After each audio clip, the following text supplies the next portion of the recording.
আসসালামু আলাইকুম। ভিডিওটি ওপেন করার জন্য আপনাকে ধন্যবাদ। আজকে আমি দেখাবো কিভাবে পিডিএফ থেকে ডক ফাইলে কনভার্ট করতে হয়। পিডিএফ ফাইল এমন একটা ফরম্যাট যেখানে আপনারা এডিট করতে পারবেন না, এটা একটা ফিক্সড ফরম্যাট। বাট ডক এমন একটা ফরম্যাট যেখানে আপনারা ইচ্ছামতো এডিট করতে পারবেন। তো এই জন্য আজকে আমি এই প্রক্রিয়াটি দেখাবো। তো প্রথমে আমি কালচার লেখা আছে, কালচার ট্যুরিজম নামে যেটা একটা লেখা আছে, এইটা ওপেন করলাম। দেখতে পাচ্ছেন এখানে কিন্তু আপনারা এটা এডিট করতে পারবেন না। আমি আবার দেখাচ্ছি, এটা কিন্তু এডিট করতে পারবেন না। তো বন্ধুরা, এখন আমরা এটাকে কনভার্ট করব ডকে এবং এডিট করে আপনাদের দেখাবো। এটার জন্য আমি প্রথমে মাইক্রোসফট ওয়ার্ড যে 2013 ভার্সনটা আছে এটা ওপেন করে নিচ্ছি। আপনাদের যে ভার্সন আছে আপনারা সেটা ওপেন করে নেবেন। ওপেন করে নেওয়ার পর ব্ল্যাঙ্ক ডকুমেন্ট নামে যেটা অপশন আছে এটা ক্লিক করবেন, ওপেন করবেন। ওপেন করার পর যাবেন কোথায়, ফাইলে। ফাইলে যাওয়ার পর এটা একটু ছোট করে নেবেন।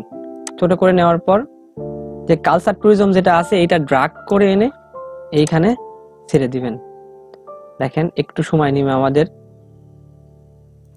ডাক করার সাথে সাথে কিন্তু আমাদের কিন্তু এটা এডিটেবল ফরম্যাট হয়ে গেছে, দেখতে পাচ্ছেন। এটা কিন্তু এখন আমরা এডিট করতে পারবো, বিভিন্ন ফরম্যাটে হয়ে গেছে।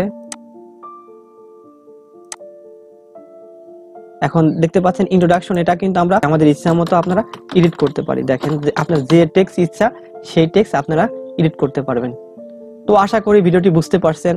আর যদি ভিডিওটি বুঝতে যদি আপনার এতটুকু সমস্যা হয় তাহলে অবশ্যই কমেন্টসে বলবেন, আমি আপনাকে রিপ্লাই করার ট্রাই করব। আর ভিডিওটির জন্য দয়া করে ভাই একটা লাইক করুন। ভাই একটা লাইক করতে তো টাকা পয়সা লাগে না, তাই না? এত সময় ধৈর্য সহকারে দেখার জন্য অসংখ্য অসংখ্য ধন্যবাদ। ভালো থাকবেন, আল্লাহ হাফেজ।